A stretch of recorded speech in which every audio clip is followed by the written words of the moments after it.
So what's up, Flip? People are wondering. You've been kind of low key lately. What have you been working on? That's the thing. It's kind of like people always say things like that, like, "Where you been? You been low key? You been chilling?" I've been working. I've been working harder than I've ever been working. Like, I've been touring. I just got off the family business tour. It was me and my homie Scatterman. He used to be with Tech Nine, Strange Music and all that. So I was like 45 dates. I've been touring, doing cameos. I'm about to make history again. I'm about to be in the Guinness Book of, world records for the most collaborations. Oh really? Yeah. What is the number? What's the number to beat? I'm at like 934. I'm on like 934 albums. So that's real, like the real. Yeah, it's real. Like, how do you get in the Guinness Book of World Records? You gotta contact you, or you gotta know people that know people that owe people. Okay. Yeah, but so I'm doing that, touring. I stay working. JV. Was that tour mostly international? It's been everywhere. It's actually been the first part of it. I was overseas for 8 days, and then I came back. And the rest of it, the last 30 dates. Actually, my last date is Friday in San Diego, but it's been Iowa, Canada, Michigan, Seattle, Arizona. Like whatever area we go in, we do multiple cities and towns. So it's been actually pretty good. So what's up with Clover G's? Is that not no longer? The group or the label? The group. The group it's kind of like Wu-Tang. You got 1 million members, and sometimes it's hard to get everybody on the same page. But actually, I just did some new music with C-Note and D-Red. They was here yesterday for the Stoners album. We remade. They had a record called Cloverland, and I switched it to Stonerland. So I feel like if I'm gonna remake one of the Botany Boys hits, I'm gonna put them on it. So that's what I did. So the Stoners kind of replaced the Clover G's, or it didn't replace it. Stoners is kind of like I wouldn't say a downgrade, but Clover G's, we hustlers, we grind, we do what we got to do to get our money, we enjoy life.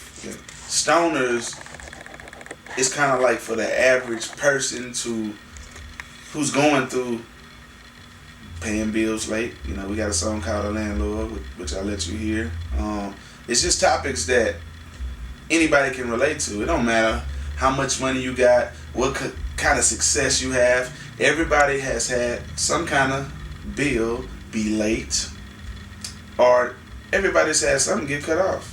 Something, but of course there's a few people who have it, but I'm just saying, for the most part, people can relate to that. Everybody can't relate to a person talking about their Audemars and, the Bentleys and the things that we have. So, I feel like the older you get, you should drop things that make sense and not guide the youth in the wrong way. So, I'm just hustling. So Stoners is guiding the youth in the right way? Say it again? I said Stoners is guiding the youth in the right way? One more time. The Stoners is guiding youth in the right way? Yeah. How's that? Being in the game for like almost 15 years now, like dealing with different snakes,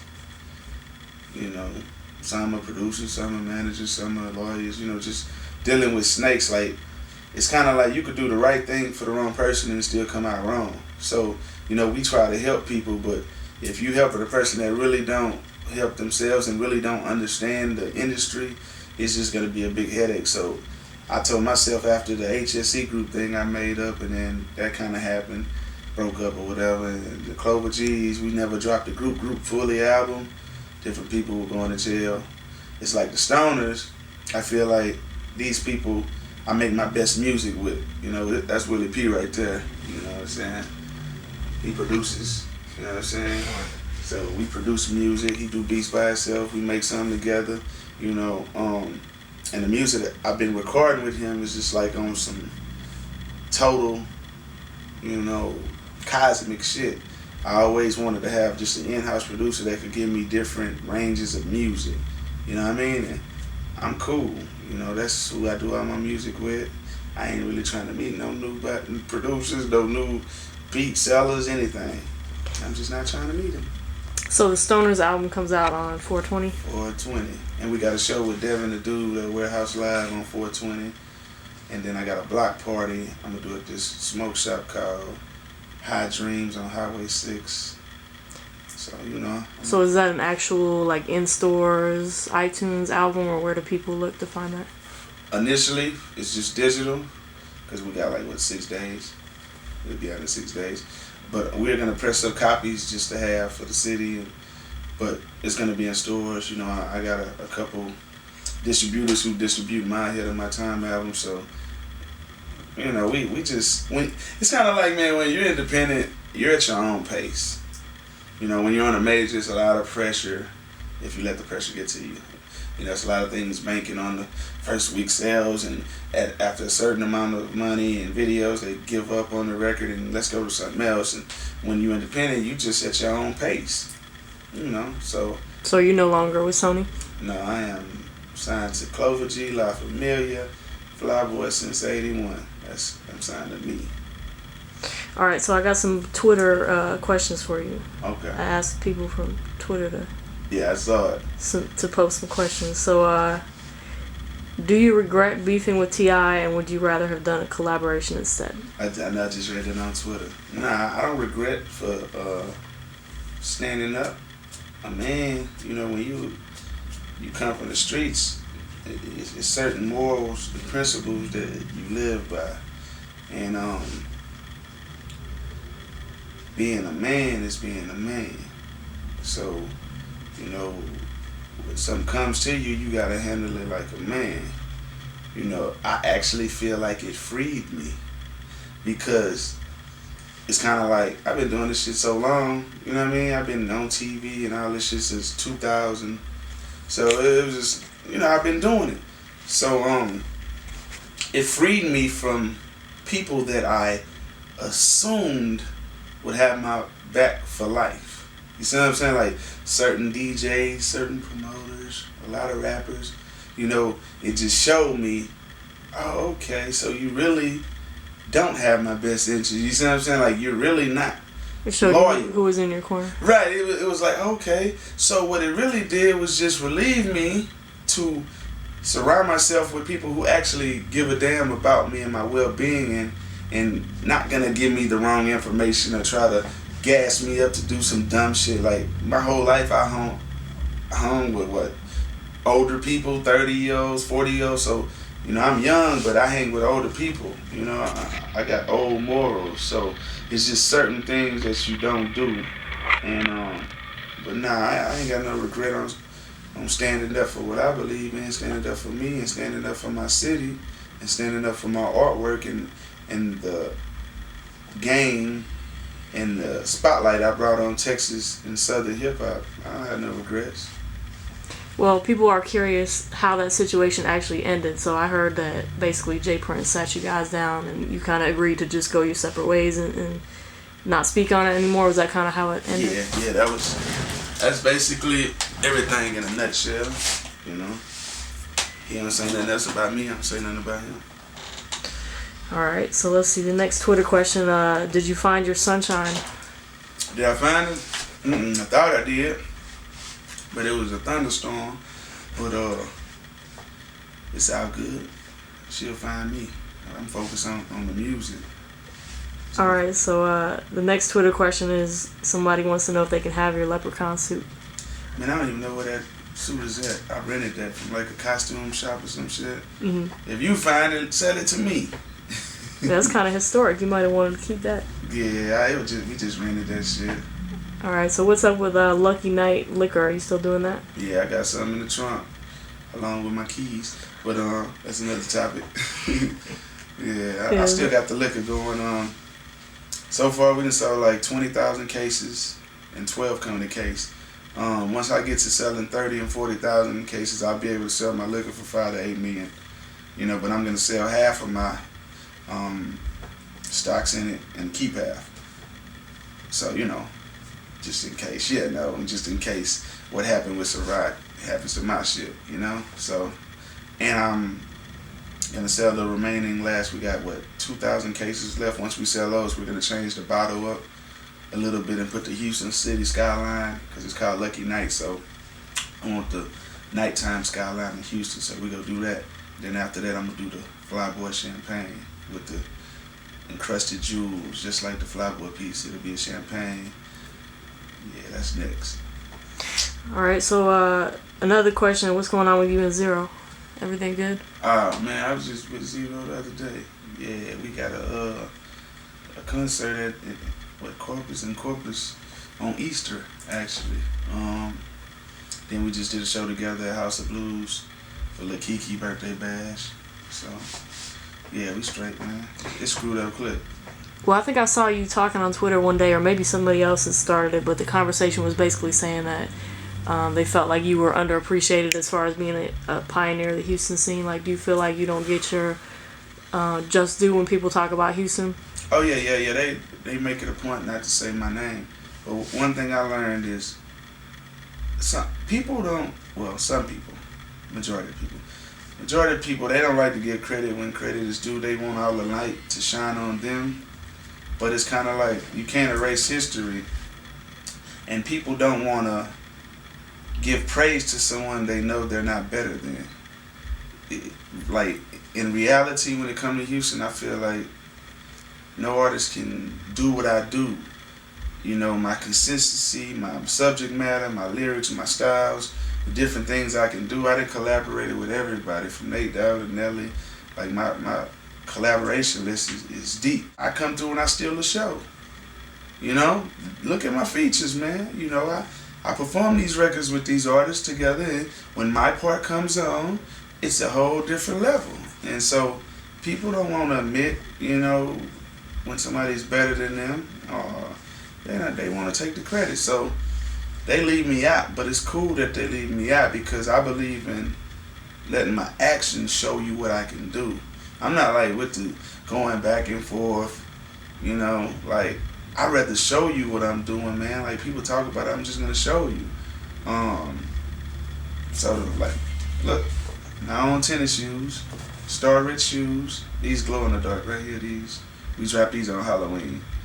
So I got my own tennis, Star Rich shoes. We got the red, we got the black and white. I got the black and whites on. You know, he got his on. So, you know, I'm just branching out, man, being a man. Like I said, when you have a kid, you could do two things. You could bullshit or you could get focused.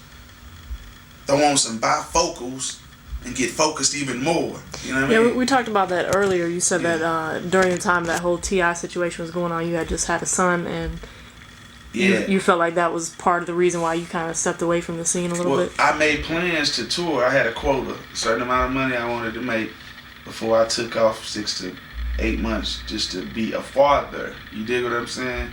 And like that's why I tip my hat out to Snoop, Uncle Snoop, because you know he's still a family guy. Some people, they get famous and they let rap take over them and their schedule, and they don't make time for their kids. They feel like sending a check is equivalent to spending time with your kid, and I don't feel that way. So when the whole beef thing was going on, I was already at a point of me not dealing with certain homeboys that stole from me and did dumb shit. So I was already in that mind frame. So when that whole thing happened, I'm like, damn, man, I just said to myself, I'm not going to do no dumb shit, and I'm going to, you know, put my energy into my son and being a role model and just maturing, you know? You only can be a kid for so long. So when that happened, you know, as a man, I'm going to defend myself, but as far as me giving 100%, you know, to the beef, you know, I didn't even go 100% with it, you know what I'm saying? I'm talking about with the replies, with everything. It's a lot of things I could have said that I chose not to say because my grandmother told me some things are better left unsaid. And, you know, but that experience, man, just really revealed to me that people that I assumed were halfway decent people, they're really snakes. So they just made it easier for me. So now I got less people to look out for when this billion come. Because I'm going to get $1 billion. Ain't nothing going to stop me. I'm going to get it. All right. So anything else you got coming up that you want people to know about? Man, I just want them to follow me on Twitter. I'm at LilFlip713. They can go to StarRichShoes.com. Support the tennis shoes. I got my own air freshener coming. It's called Birthday Cake. Lucky Nights. You know, we grinding. The Stoners drop 420. David Creighton album's coming. Ahead of My Time 1.5 is coming June 27th. And we just working, man. That's David Creighton right there. Yeah. Say something to the camera, David Creighton. Yeah, I'm David Creighton, and I'm working out here right now, and I'm just pleasure to work with this guy. And y'all stay tuned, because we got a lot of things happening. Now, Dave, I just need you to do me one favor. I know you're gonna tell me something. They're working on the car. Yeah, I know. Let them know that this is real talent, man. Let them hear that 48 Laws of Power hook, just so they can know we ain't gimmicks.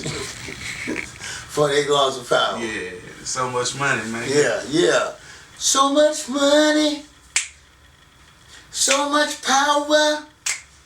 Some deals go good, but some deals go sour.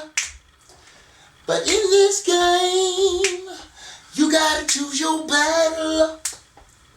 'Cause it's about money, and bullshit don't matter. The 48 Laws of Power. The 48 Laws of Power, I read it 8 times. But me, I never kick a man when he dying. My pistol blam, goddamn, I took another life. I'll lay low for a month, be Scott, book another flight. You getting hype and promotion, but no results. This anesthesia through your speakers gon' take a token hella fumes of a real nigga through your nose. Examine your crossfaders, 'cause your amps might blow. I'm slicker than a seal, and I'm real, of course. My continental switching gears, yeah, I get the girls moist. The chicks love me 'cause my swagger through the roof. I'm in the front, but I got ice on the back of my tooth. Shoot, run, pass. I can do it all under pressure. And you go end up on TMZ on the stretcher. Neck up, chest struck from blows from a shotgun. Your chick download me. That's when I die. Come. Yeah, man, y'all ain't spitting, man. It's the difference in being a gimmick rapper and an MC. All right, so last question. The Houston scene had a really big year, and of course, now it seems like a lot of the Houston rappers are kind of like MIA, or people wondering where they've been at. I mean, what do you think is next for the Houston movement in general, or Texas in general? So you want to know what happened? Like what? Yeah, like what's next? What do you see coming next in Houston? What's gonna happen next is it's a lot of new talent. A lot of people that been in the game, some people have a problem with lending a helping hand to the new talent, the new generation, but it's a group called Thug Mafia. They making a lot of noise in the streets. They coming soon. It's a dude named Propane, Young Problems. They doing their thing. It's a dude named Rap Sumo. You got Bad Habits. You know what I'm saying? They making noise. Who else new, man? That's really. It's a dude named Felony. He just signed to Swisher House. You know what I'm saying? I do a lot of music with him. Who else? Like just spitting. Cause see, I don't just spit next to anybody. Like I gotta really, see something in you to really even rap next to you. Yeah, that's about it. That's about it for now. J-Dog doing this thing too, but he ain't new. Can you cut 1 second? Yeah, what's going on?